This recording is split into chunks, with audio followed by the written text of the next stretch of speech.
আচ্ছা, যেহেতু রেকর্ডটা একটু দেরিতে শুরু হয়েছে, আবার একটু রিক্যাপ করি যে আমরা গত ক্লাসে বেসিক্যালি আমরা ইনটেক্স সাইটেশন পর্যন্ত দেখে আসছিলাম, যে অর্থাৎ আহ, লেখার ভিতরে ভিতরে সাইটেশন করা। লেখার ভিতরে ভিতরে সাইটেশন করা। যেমন এই যে আমরা এখানে এই লাইনটা যদি একটু পড়ি, যে AGI research with connections to military is being conducted.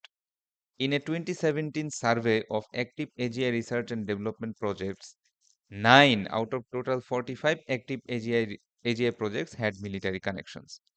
তাহলে এই যে কথাটা সে ইউজ করলো, 9 আউট অফ টোটাল 45, যে 45টা AGI প্রজেক্টের মধ্যে 9টাই হচ্ছে আসলে মিলিটারি অ্যাপ্লিকেশনে ইউজ হচ্ছে। এটা কিন্তু তার নিজের রিসার্চ না।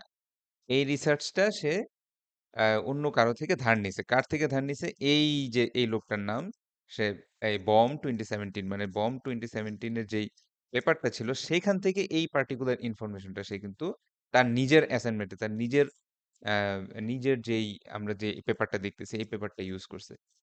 এই জন্য সে ইনটেক্স সাইটেশন করছে। এখন এই বমের পেপারটার এক্সাক্ট লিঙ্কটা আছে হচ্ছে এই জায়গায়, BAUM কোথায়? এইখানে। এই যে স্যার 2000, স্ক্রিন অফ। স্ক্রিন কি অফ? আমি স্ক্রিন দেখতে দেখতেছি না। পাচ্ছেন না অন্যরা? না স্যার, অন আছে। আচ্ছা আচ্ছা, অন্যরা দেখতে পাচ্ছে, সমস্যা নাই। স্যার একবার হচ্ছে একটু রিফ্রেশ দেন, রিফ্রেশ দিলে আবার ঠিক হয়ে যাবে। তো বমের অ্যাকচুয়াল পেপারটা হচ্ছে এইটা, এই যে Bohm SD Barrett AM and Yampolskiy. তো এই পেপারটা দেখেন, এই পেপারটা টোটাল ইনফরমেশনটা আমাকে দিতে হবে। এটার রাইটার কারা কারা, তারপর এই পেপারটার অ্যাকচুয়াল নাম, মানে টাইটেল কি ছিল, কোন জার্নালে এটা পাবলিশ হয়েছে, কত নাম্বার ভলিউম, নাম্বার ইস্যু, কত পৃষ্ঠা, এবং অনলাইন লিংক সহকারে সব কটা ইনফরমেশন আপনাকে দিতে হবে। তো এইটা দেওয়ার সিস্টেমটাই হচ্ছে রেফারেন্স লিস্ট। তো রেফারেন্স লিস্ট বানানোর জন্য ধরেন, বেসিক্যালি ধরেন এটা আমার একটা অ্যাসাইনমেন্ট, হ্যাঁ, আমি একটা অ্যাসাইনমেন্ট করতেছিলাম করতেছিলাম করতে করতে আমার অ্যাসাইনমেন্টটা শেষ হয়ে গেল। তো এরপরে আমরা যেটা করব, এই অ্যাসাইনমেন্টটা শেষ করার পরে এইখানে আর কিছু লিখবো না। এখান থেকে এন্টার চাপ দিতে দিতে দিতে দিতে এই আপনারাও যে অ্যাসাইনমেন্ট করবেন রেফারেন্স লিস্ট এভাবে দিবেন। হ্যাঁ, নিচে নিচে চলে আসবেন, একটা এমটি পেজে আসবেন। এখানে লিখবেন রেফারেন্সেস, এই জিনিসটাকে মাঝে নিয়ে আসবেন, এই জিনিসটাকে মাঝে নিয়ে আসবেন এবং বোল্ড করে দিবেন। চাইলে সাইজ একটু বড় করতে পারেন, কোনো সমস্যা নেই।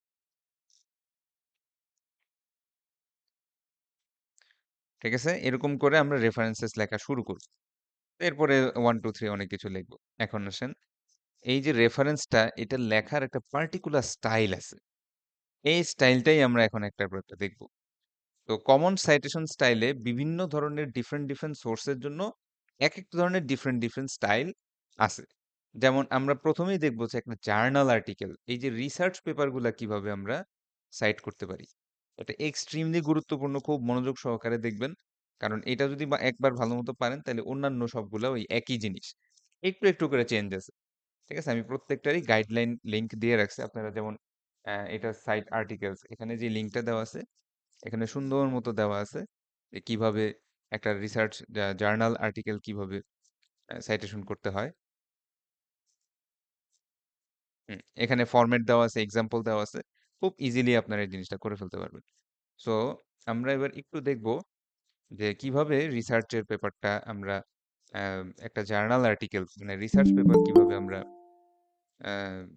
রেফারেন্স লিস্ট করতে পারি। ইনটেক্স সাইটেশন তো সেদিনই দেখাইছি, গতকালকের ক্লাসেই দেখাইছি।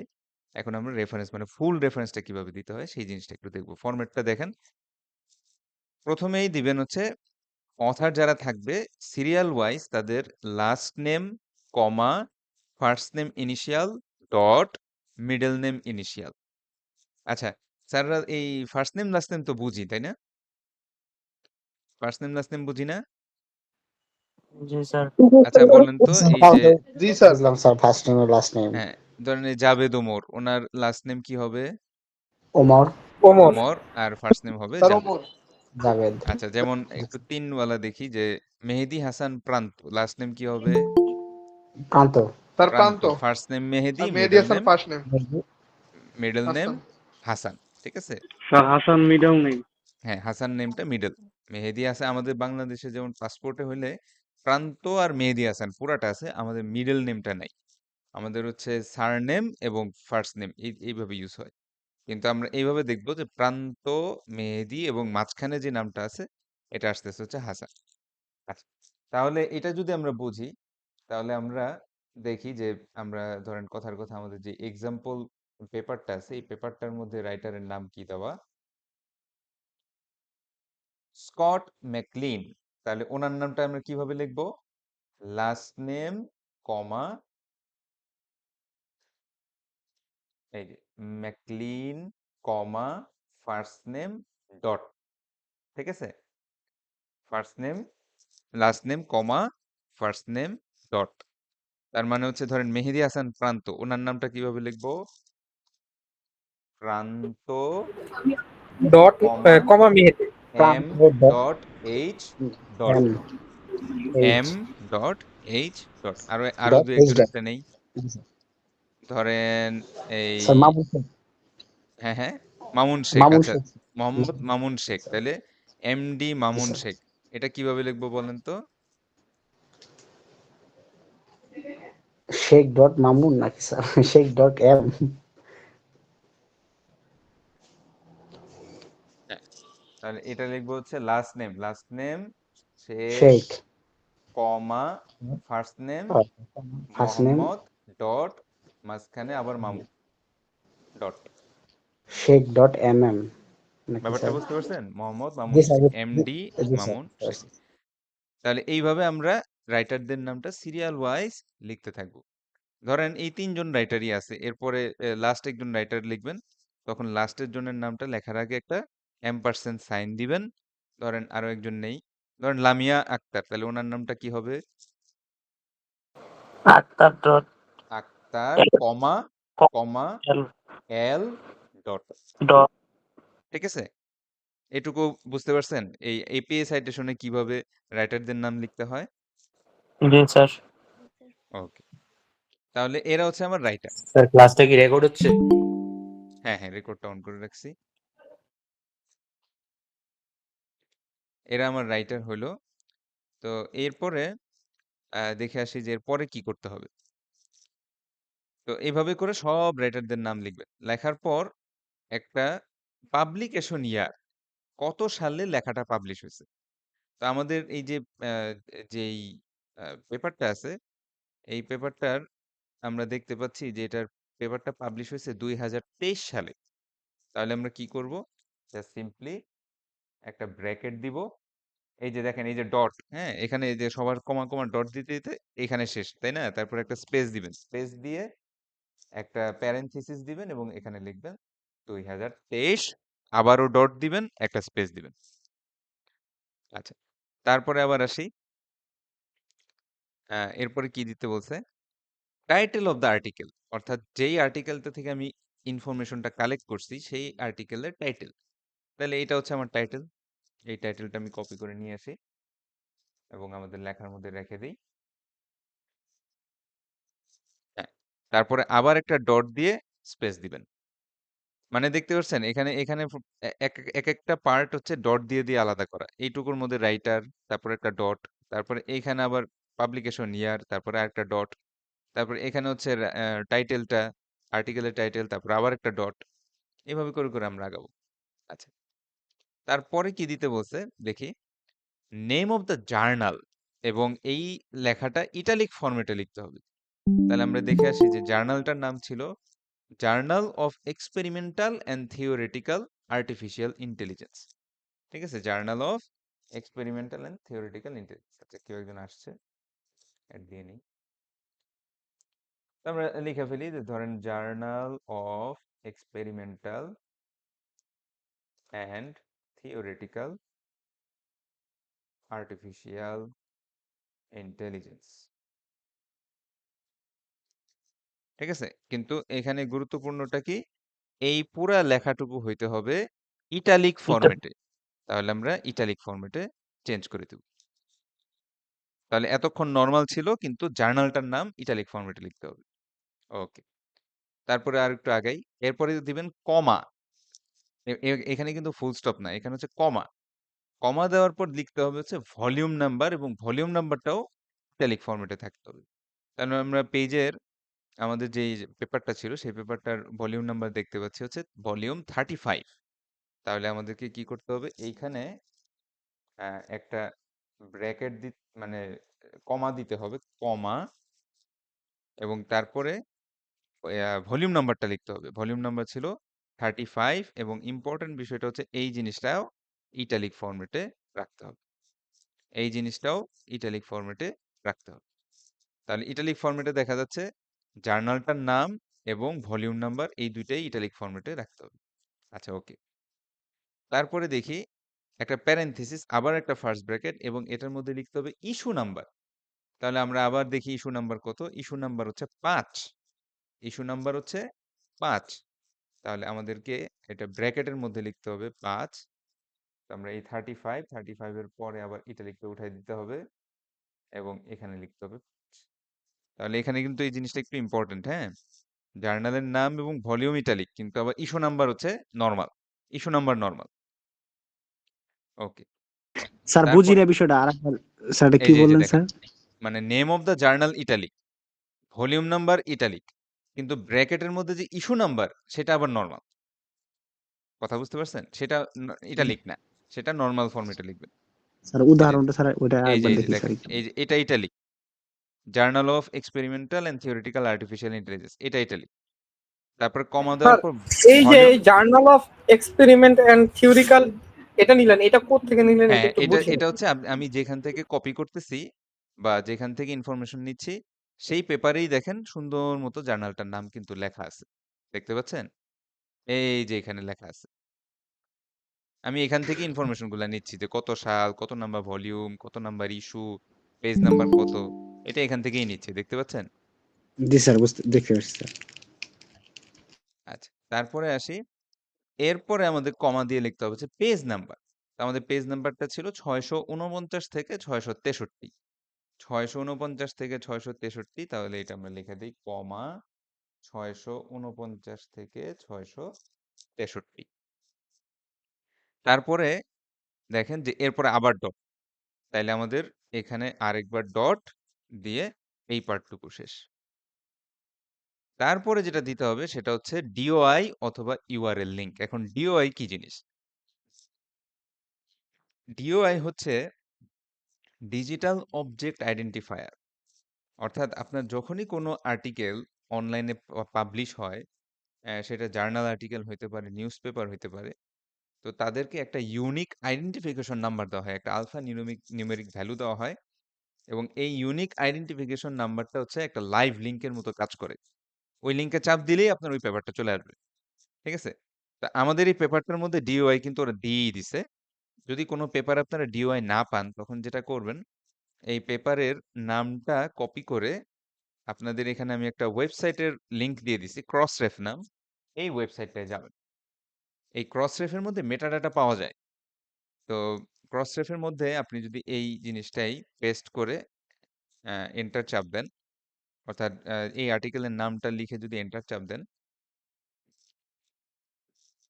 তখন দেখবেন যে জার্নাল আর্টিকেলটা চলে আসছে, যে the risks associated with artificial general intelligence, এবং এই যে অর্থাৎদের নামও মিলতেছে, স্কট ম্যাকলিন, জেমা জেম রিড, ওদের নামও মিলতেছে।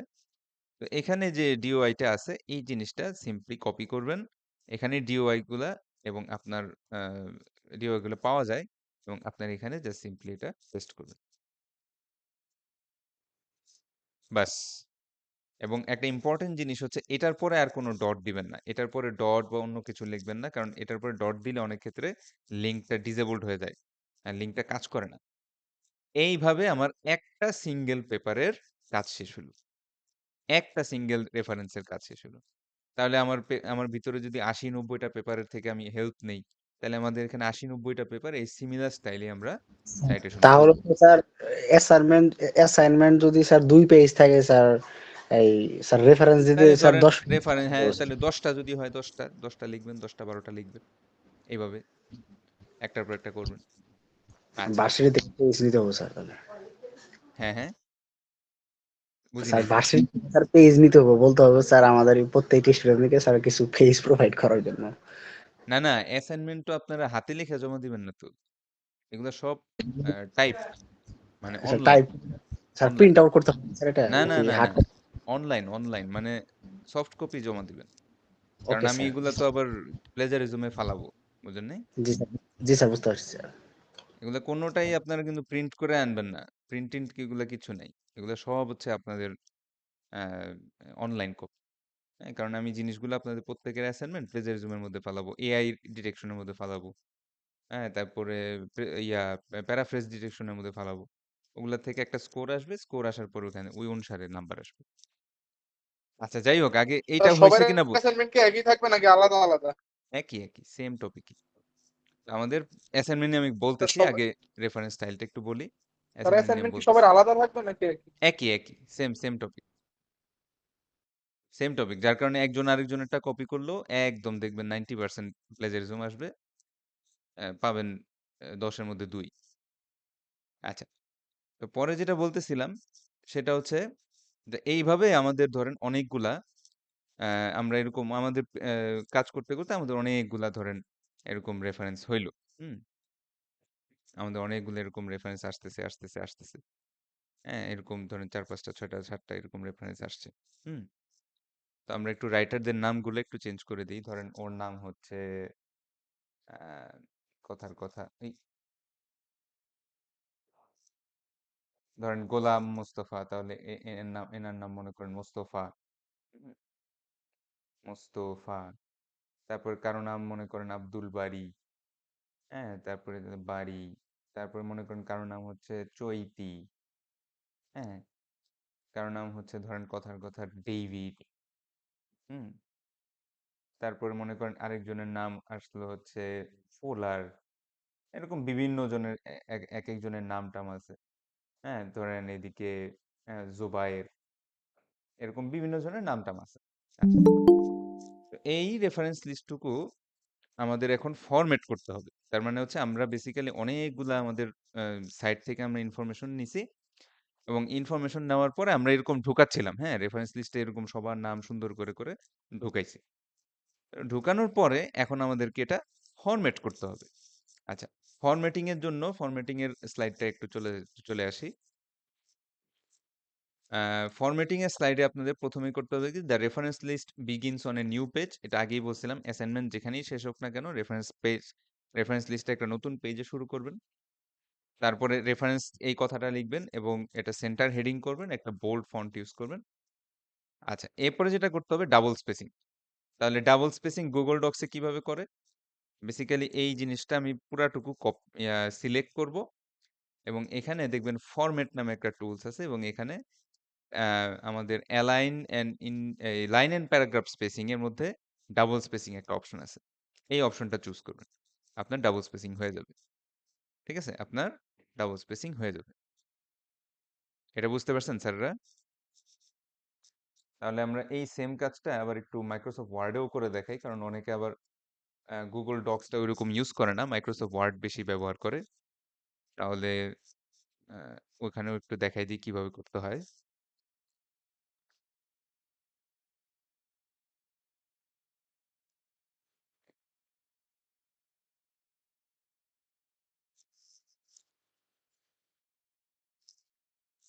ওকে, তো মাইক্রোসফট ওয়ার্ডে যদি আপনি ডাবল স্পেসিং করতে চান, যেই লেখাগুলো ডাবল স্পেসিং করবেন সেটা সিলেক্ট করবেন।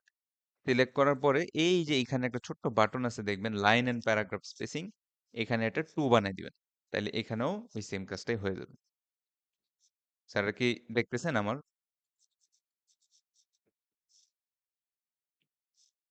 হ্যালো? স্যার জি এটা স্যার। রেফার দেখ। জি স্যার। আচ্ছা, আমি 2 জায়গায় দেখাচ্ছি, কারণ আমি নিজে পার্সোনালি সবসময় গুগল ডক্সে লিখি, কিন্তু আবার অনেকে আছে মাইক্রোসফট ওয়ার্ড ইউজ করে। সো তাদের জন্য এই স্টাইলটা আপনারা মেনটেন করুন। আমি 2 জায়গায় দেখাই দিচ্ছি। আচ্ছা, তাহলে ডাবল স্পেসিং করার পরে আমাদেরকে যে কাজটা করতে হবে সেটা হচ্ছে হ্যাঙ্গিং ইনডেন্টেশন। 0.5 ইঞ্চের বা 1 ট্যাব পরিমাণ হ্যাঙ্গিং ইনডেন্টেশন। এটা কিভাবে করে? এখানে একটু স্যাররা দেখেন যে এখানে যখন আমাদের একটা লাইন স্যার শেষ হবে। ক্লাসটা কি রেকর্ডিং হচ্ছে স্যার? জি, রেকর্ড করতেছি আমি। রেকর্ড চলতেছে। তো একটা লাইন যখন চলতে শেষ হয়, তখন দ্বিতীয় লাইনটা আবার ঠিক ওই লাইনের নিচেই শুরু হচ্ছে। এই জিনিসটা করা যাবে না। ঠিক আছে? আমরা যদি আমাদের আমরা যে রিসার্চ আর্টিকেলটা দেখে, দেখে করতেছিলাম, ওটাতে যদি একটু যাই, হুম? এবং এইটার রেফারেন্স লিস্টটা যদি একটু খেয়াল করেন, তারা দেখেন তো এই লাইনটা শেষ হওয়ার পরে দ্বিতীয় লাইনটা একটা গ্যাপ দিয়ে শুরু হইছে না? জি স্যার, একটা স্পেস আছে। একটা স্পেস, একটা ট্যাব পরিমাণ স্পেস। এই জিনিসটাও আপনার করতে হবে। তাহলে এই জিনিসটা আমরা দেখি ২ জায়গায় কিভাবে করে। ১ম এ দেখি হচ্ছে আ Google Docs এ কিভাবে করে। সো যেইটুকু অংশ আপনারা আ আপনাদের মনে করেন এখানে একটা ছিল রেফারেন্স, এখানে আরেকটা রেফারেন্স, এখানে আরেকটা রেফারেন্স। এরকম অনেক রেফারেন্স আমরা করছি। ডাবল স্পেসিং করলাম।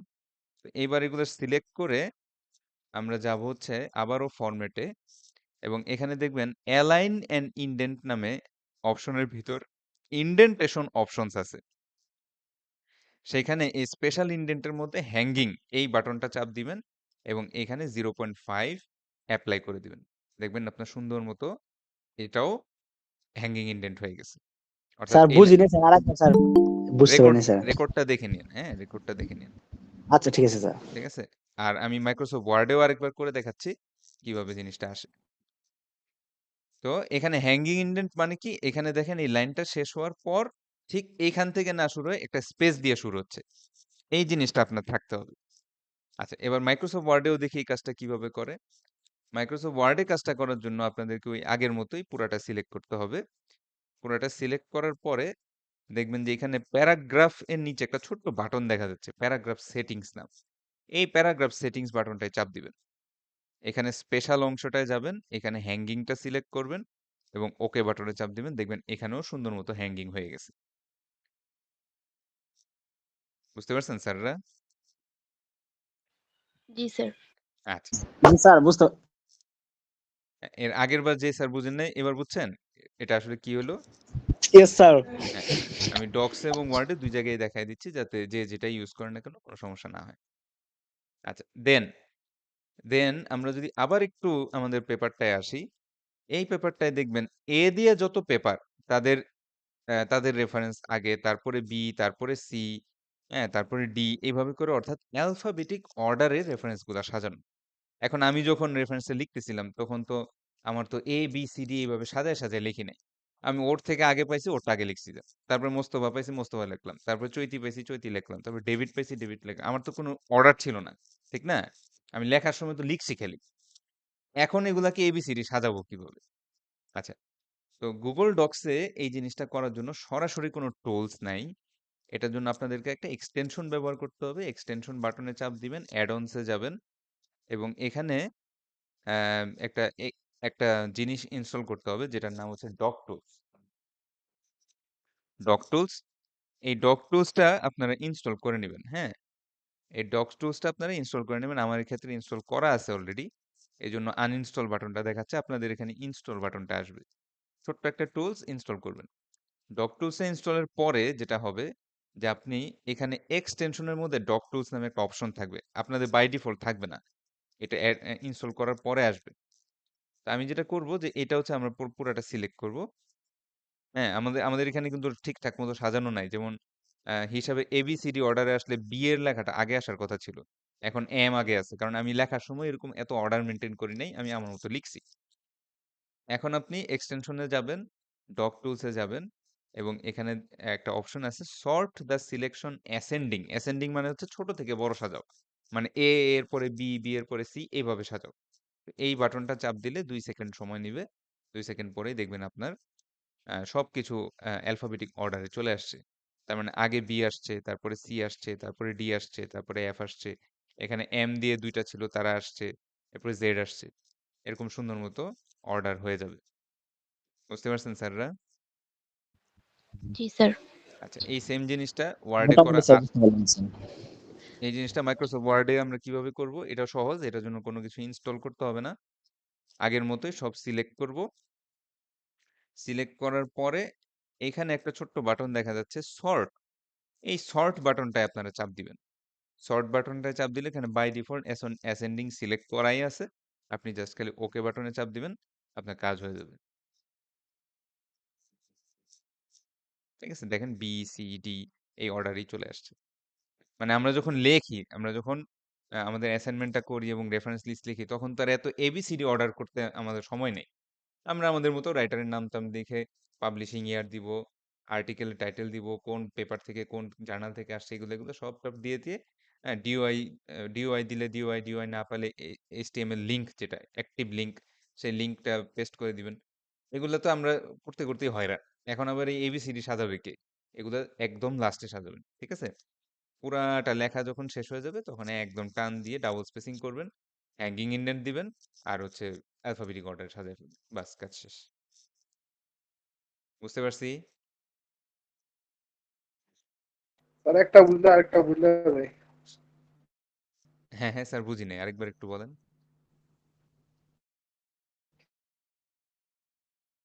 তো এটা হচ্ছে আমাদের সাইটেশনের স্টাইল আর কি। তো এইভাবে আমাদের আর কি সাইটেশন স্যার স্টাইল বললাম আছে আমরা যে আমরা একটা বুঝলে আরেকটা ভুলে যাই। সমস্যা নেই। এটা তো মানে আমার মনে হয় এই জিনিস আগে আপনারা জীবনে কখনো শুনেনও নাই। সাইটেশন কি, এপিএ সাইটেশন কি, এগুলো জীবনে শুনছেন? না স্যার। হ্যাঁ, কিন্তু না শুনলে হবে না। ঠিক আছে? একাডেমিক লাইফে এই জিনিস না শুনলে হবে না। এই জিনিস তো মানে ফরেন কান্ট্রি গুলাতে স্কুলের বাচ্চারা শিখে। হ্যাঁ, তারা ক্লাস 7-8 থেকে আর্টিকেল জমা দেয় এবং তারা ওই সময় থেকে এপিএ সাইটেশন করে। এইজন্য তাদের জিনিসটা এতটা কড়াকড়ি। আপনি যদি এই ধরনের কোনো কাজ যদি মেইনটেইন না করতে পারেন, বিদেশে গেলে কিন্তু পুরা ধরা খেয়ে যাবেন। বিদেশ কেন, বাংলাদেশেই ধরা খেয়ে যাবেন। যেমন আমার ক্ষেত্রেই বলি। আমি যখন আমার অনার্সের থিসিস পেপারে আপনাদের মতো আমিও তো স্টুডেন্ট ছিলাম। আমার যখন ফাইনাল ইয়ারে থিসিস জমা দিতে হবে, ঠিক আছে? তখন ইন টোটাল ৭ বার আমার থিসিসটা রিজেক্ট হইছে। ঠিক আছে? থিসিসটা রিজেক্ট হইছে। কারণ আমি তখন ঠিকমতো পারতাম না এই সাইটেশন মেইনটেইন করতে। আমি তখন মনে করতাম স্যার আমি মানে কি করব? আমি আমি এটাই বুঝতেছি না। আমি কি করব? তখন স্যাররা আস্তে বকা দিতে শিখাইছে। যে দেখেন এটা করতে হবে, ওটা করতে হবে। এটা ডাইরেক্ট লেখা যাবে না। এটা প্যারাফ্রেজ করে লিখলেও একই জিনিস দেখাচ্ছে। ঠিক আছে? মানে এই জিনিসটা আস্তে প্র্যাকটিসের বিষয়। এ একদিন দেখায় দিব, কালকেই পারবেন এরকম না। প্র্যাকটিস করতে হবে। আর আমি প্রত্যেকটার গাইডলাইন দিয়ে দিচ্ছি। হ্যাঁ? সাথে প্রত্যেকটার গাইডলাইন দেওয়া আছে। এই গাইডলাইনগুলো আপনারা দেখতে পারেন। আচ্ছা। তো এবার আমরা আরো কয়েকটা দেখি পপুলার যেগুলা একটা তো দেখালাম জার্নাল আর্টিকেল কিভাবে সাইট করতে হয়। এবার আমরা একটু দেখব যে ম্যাগাজিন বা নিউজ পেপার যদি আমাদেরকে করতে হয়, ম্যাগাজিন বা নিউজ পেপার। তো ম্যাগাজিন বা নিউজ পেপারের জন্য একটু ডিফারেন্স আছে। যেমন কথার কথা যে আমরা যদি ধরেন ডেইলি স্টার, হ্যাঁ? তো একটা নিউজ পেপারে গেলাম, ডেইলি স্টার একটা নিউজে গেলাম এবং এনিথিং ধরেন কথার কথা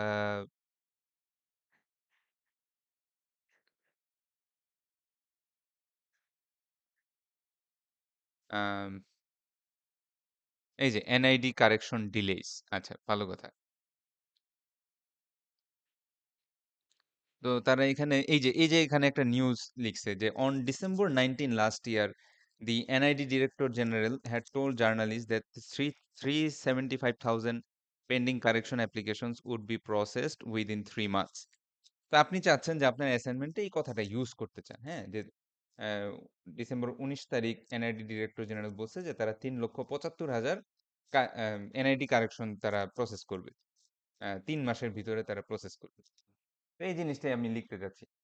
তো সেই ক্ষেত্রে আমি কি করতে পারি? আমি তো সরাসরি ওর ইনফরমেশনটা ইউজ করতে পারবো না। আমি ধরেন আমার অ্যাসাইনমেন্টে ছিল যে এনআইডি রিলেটেড প্রবলেম মানুষের হচ্ছে এই সেই এরকম। তো আমরা এরকম বললাম যে last year the director general of কে জানি ছিল এনআইডি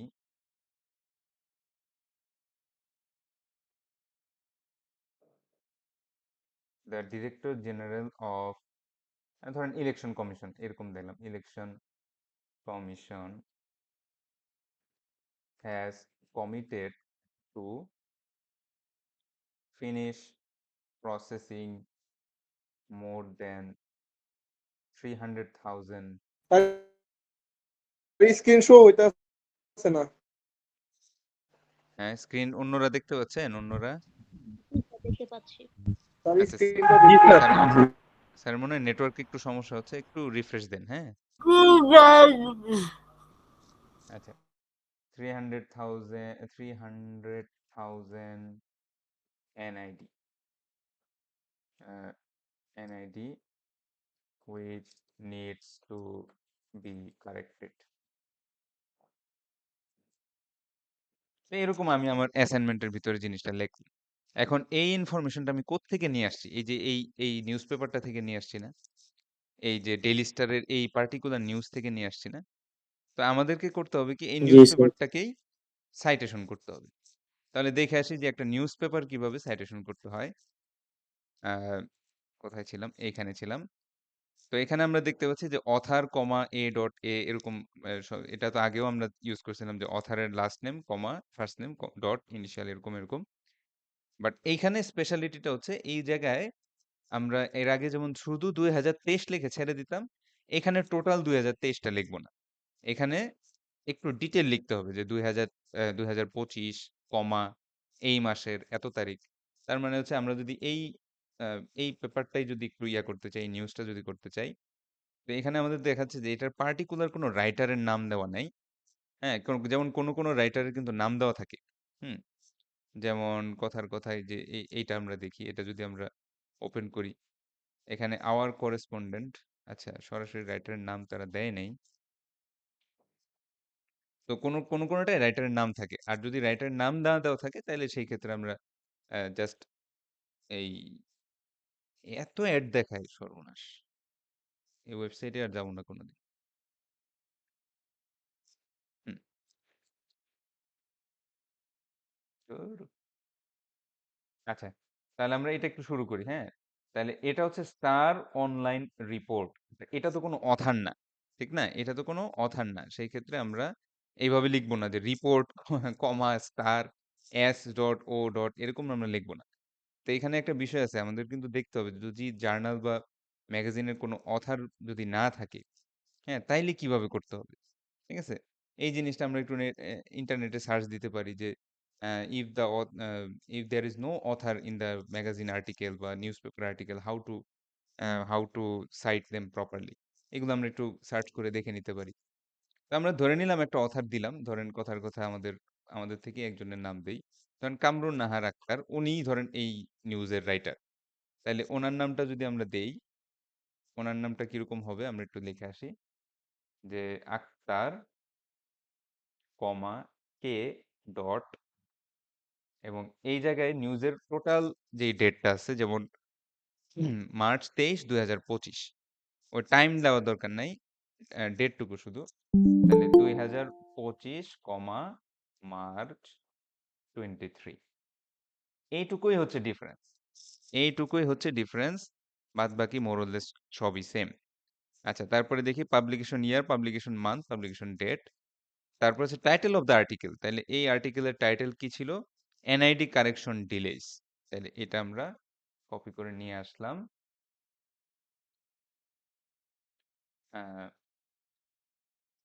আমরা কপি করে নিয়ে আসলাম আবার একটা ডট। তো এটার পরে দেখি টাইটেল অফ দ্য আর্টিকেল, হুম, সেটা আমরা নিয়ে আসলাম। তারপরে লিখছে name of the magazine or periodical, অর্থাৎ যে ম্যাগাজিন বা যে নিউজ পেপার যেখান থেকে আসতেছি সেটার নাম। তো সেই ক্ষেত্রে আমাদের নিউজ পেপারটার নাম কি? নিউজ পেপারটার নাম হচ্ছে the daily star. The daily star, তো আমরা ওইটা লিখবো, দ্য ডেইলি স্টার। ঠিক আছে? এবং এইটা দেখেন ইটালিক ফরম্যাটে লিখতে হবে, এটা আমাদেরকে ইটালিক ফরম্যাটে লিখতে হবে। সো ডেইলি স্টারটা আমরা সিলেক্ট করে ইটালিক ফরম্যাট বানাই দেব। হুম, দ্য দিল্লি স্টার। আচ্ছা, যাই হোক, তো পরে যেটা বলতেছিলাম, তো কই কই কই কই ছিলাম, হুম, তো তারপরে হচ্ছে পেজ নাম্বার এবং ইউআরএল, মানে পেজ নাম্বার যদি অ্যাভেলেবল থাকে, সবসময় ভলিউম নাম্বার ইস্যু নাম্বার থাকে না। যেমন আমাদের এইখানে পেজ নাম্বারটা ওরা দিছে কিনা একটু দেখে আসি। অ্যাকচুয়াল অ্যাকচুয়াল নিউজ পেপারের পেজ নাম্বারটা ওরা হয়তো ওইভাবে দেয় নাই। যেহেতু দেয় নাই সেহেতু আমরা লিখবো না। যদি দেওয়া থাকে, যেমন অ্যাকচুয়ালি তো একটা পেপারের মধ্যে একটা নিউজ পেপারের মধ্যে তো নাম্বার থাকে। হ্যাঁ, ধরেন ২০ বা ১৫ এরকম একটা পেজ নাম্বার থাকে না? যদি ধরেন কথার কথা ১০ নাম্বার পেজে পাইছি, তো আমরা তখন অ্যা এই ক্ষেত্রেও ১০ নাম্বার পেজটা লিখব। বাট এখন যেহেতু নাই, সেহেতু আমরা আর পেজ নাম্বারটা দিচ্ছি না। দেন ডট দেওয়ার পরে এটার লিঙ্কটা। তাহলে এটার লিঙ্কটা কোথায় ছিল? এইখান থেকে আমরা লিঙ্কটা কপি করব এবং এই লিঙ্কটা এখানে আমাদের সাইটেশনের মধ্যে প্রোভাইড করে দেব। আমাদের সাইটেশনের মানে কি মধ্যে স্যার সবকিছুই মেনশন করতে হবে তাই না? হ্যাঁ, তার মানে এটার রাইটার কে? এটা কত সালে পাবলিশ হইছে? হ্যাঁ। যেই আর্টিকেলটা থেকে আমি ইনফরমেশন নিছি, সেই আর্টিকেলটার টাইটেল, কোন নিউজপেপার, কোন পিরিয়ডিক্যাল, কোন ধরেন টাইম ম্যাগাজিন, তাহলে এখানে লিখবেন টাইম। যেমন আমি ডেইলি স্টার লিখছি, তাহলে ডেইলি স্টার এরকম।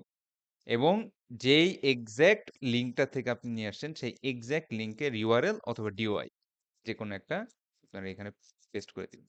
বাস এই একজনের লেখা শেষ হলো। এবার আরেকটা, এবার আরেকটা।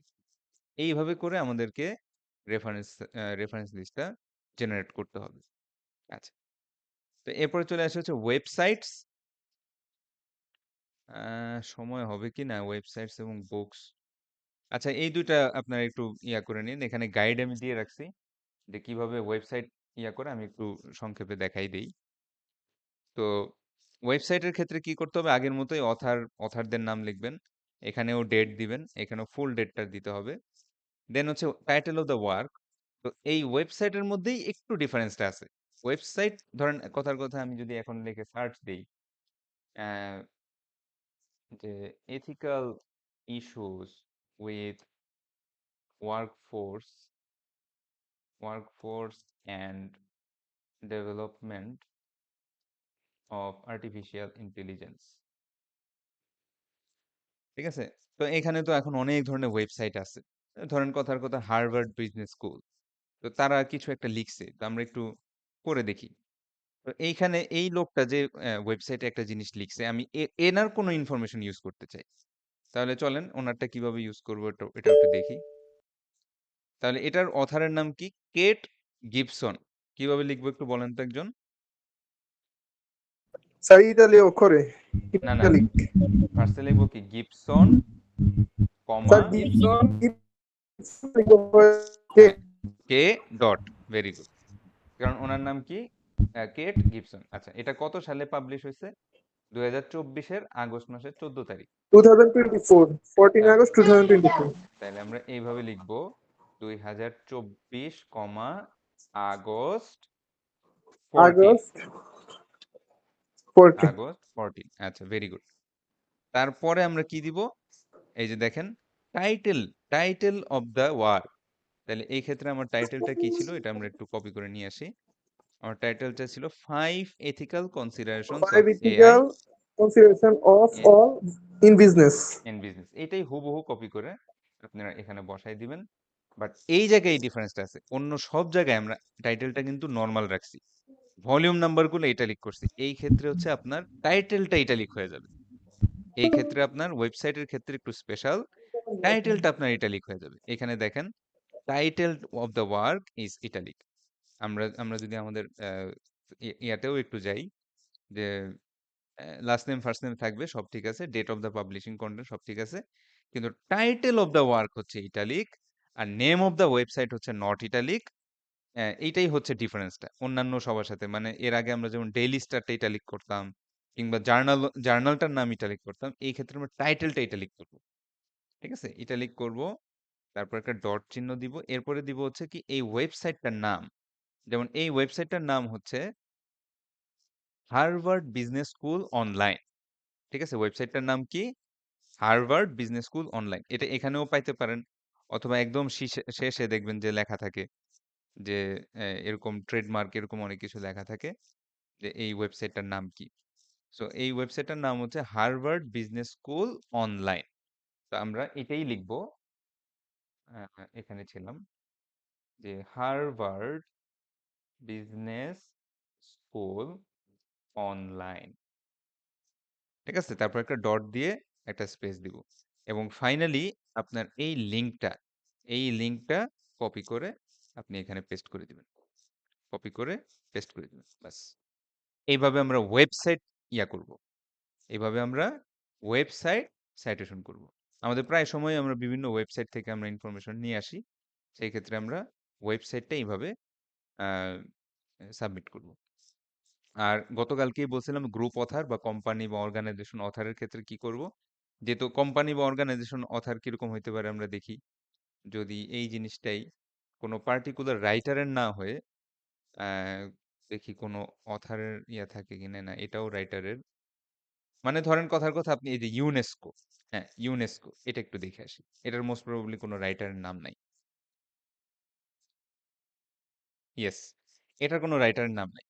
ঠিক আছে, এইটা কে লিখছে? এটা ইউনেস্কোই নিজে লিখছে। কথা বুঝতে পারছেন? এটা ইউনেস্কোর একটা এডিটোরিয়াল বোর্ড থেকে লেখা হয়েছে, এটা কোনো রাইটার লেখে নাই। আচ্ছা, তো সেই ক্ষেত্রে আমাদেরকে কি বলা হয়েছে, যদি কোনো গ্রুপ অথার থাকে তখন সেই গ্রুপ অথারের নামটাই লিখতে হবে। ঠিক আছে, কোনো গ্রুপ অথার যদি থাকে, যেমন এই ক্ষেত্রে দেখেন ওয়ার্ল্ড হেলথ অর্গানাইজেশন। ঠিক আছে, ওয়ার্ল্ড হেলথ অর্গানাইজেশন, তারা কিন্তু কোনো মানুষ না। ঠিক আছে, সো তাদের ক্ষেত্রে আমি এইভাবে লিখবো না, অর্গানাইজেশন কমা w.h. এইভাবে কিন্তু লিখলে হবে না।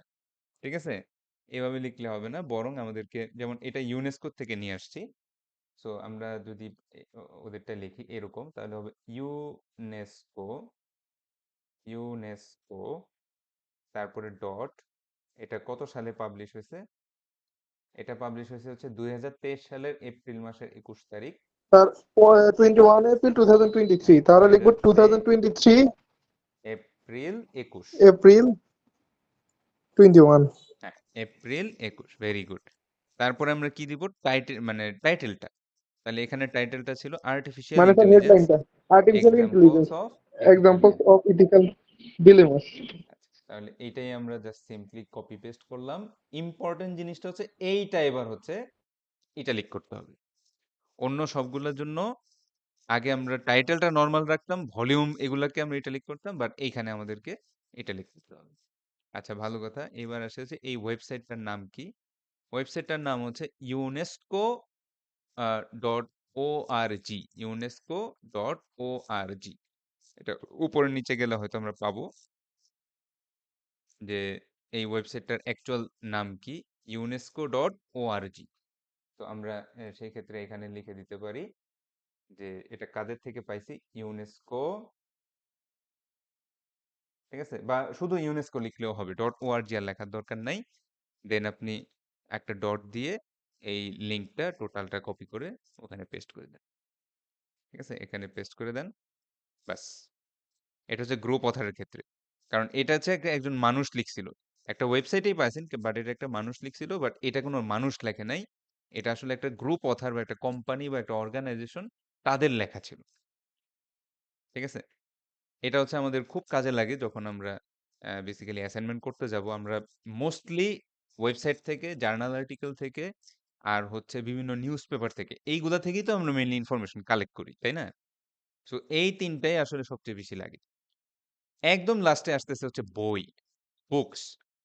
তো বুকসের ক্ষেত্রে না, সময় মনে হয় পাবো না। বুকসটা আমি পরে কোনো সময় অন্য অন্য কোনো ক্লাসে আমি আবার বুকসটা বলে দিব। তো এইবার আমরা একটা জিনিস একটু বলি যে প্যারাফ্রেজিং কি জিনিস। এটা আমি অবশ্যই বলবো, এটা রেকর্ডে থাকবে, আপনারা একটু ভালো মতো দেখে নেবেন।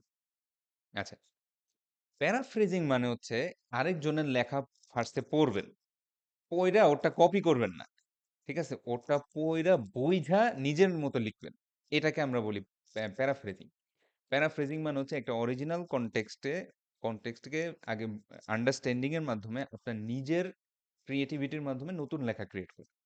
প্যারাফ্রেজিং যদি আপনি ঠিকমতো করতে পারেন, আপনি কোনোদিন আপনার প্লেজারিজম আসবে না, কোনোদিন প্লেজারিজম ঢুকবে না, যদিও আপনি আরেকজনের থেকে দেখে দেখে লিখতেছেন। আচ্ছা, তাহলে প্যারাফ্রেজিং করার টেকনিক্সটা কি?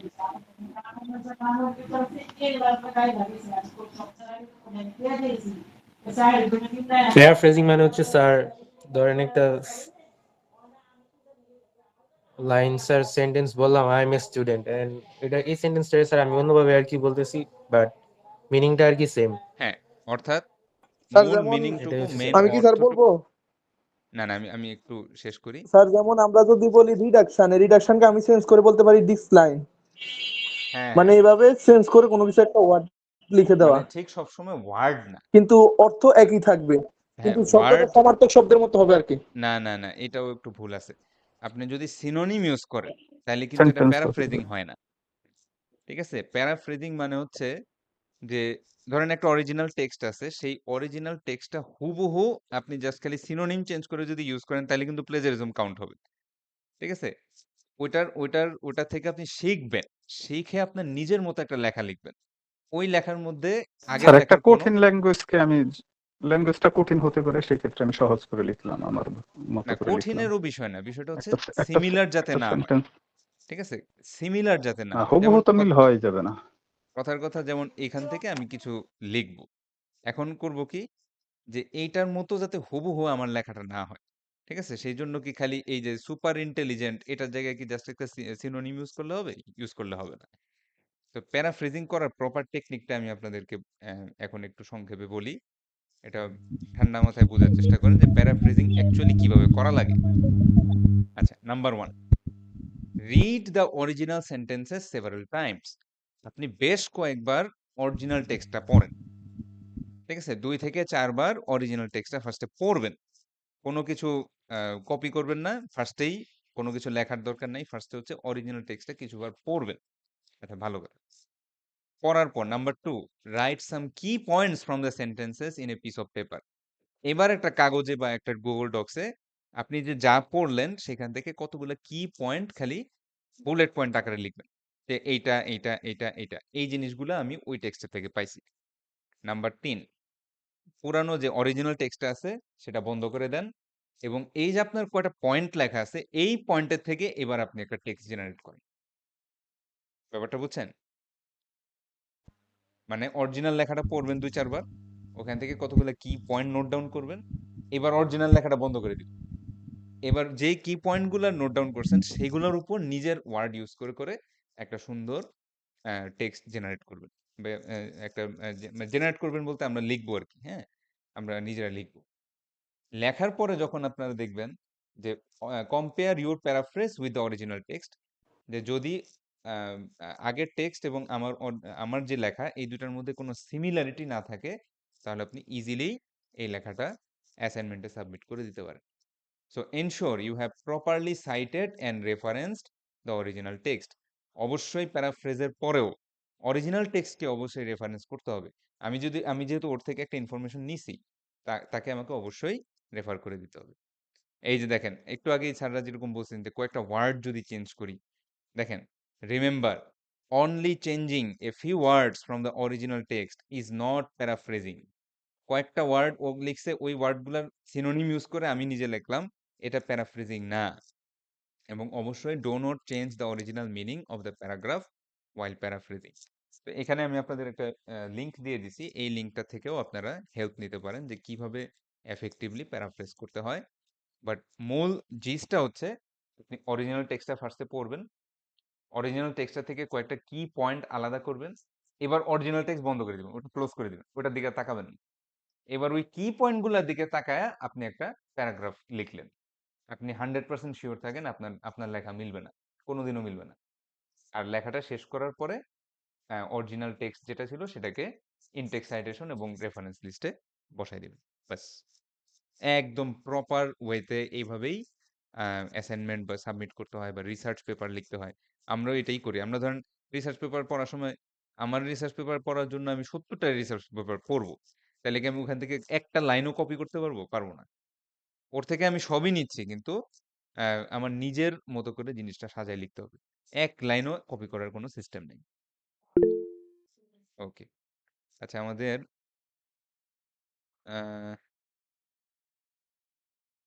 হ্যাঁ, সমস্যা নেই। হ্যাঁ, সাইমুল হক দিয়ে দিব, সমস্যা নেই। বেসিক্যালি আজকে আমাদের যেহেতু মানে মেকআপ ক্লাস, তো আমি এই ক্লাসটাতে আমি সবাইকেই অ্যাটেন্ডেন্স দিয়ে দেবো, কোনো সমস্যা নেই। যে কারণ এই ক্লাসটা আমাদের ওরকমভাবে ক্রিয়েট হয়নি। ঠিক আছে? জি স্যার, আমাদেরও সময় হয়ে যাচ্ছে স্যার। হ্যাঁ, হ্যাঁ, আজকে আবার বিজুর রাত, তো সবাই নামাজে চলে যাব। তাহলে ঠিক আছে, তাহলে আমরা ক্লাসটা এখানেই এন্ড করলাম। আজকের ক্লাসে কোনো কোয়েশ্চেন বা কনফিউশন? আমি রেকর্ড করে রাখছি, রেকর্ডটা দিয়ে দিব আপনাদের। আজকের ক্লাসে কোনো কোয়েশ্চেন বা কনফিউশন?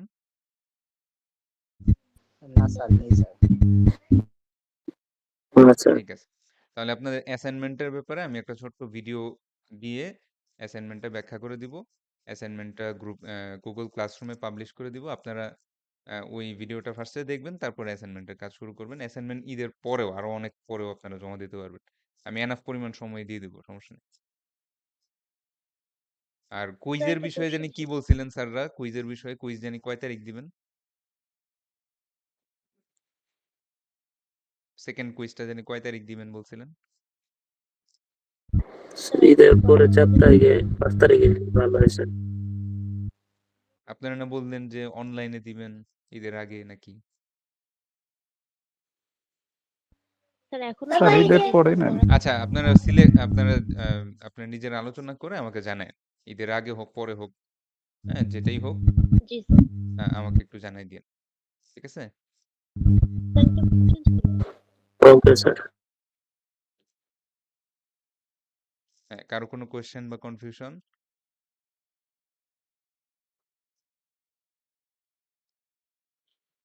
না স্যার, নেই স্যার। আচ্ছা, আচ্ছা, ঠিক আছে। তাহলে আল্লাহ হাফেজ। আসসালামু আলাইকুম। ওই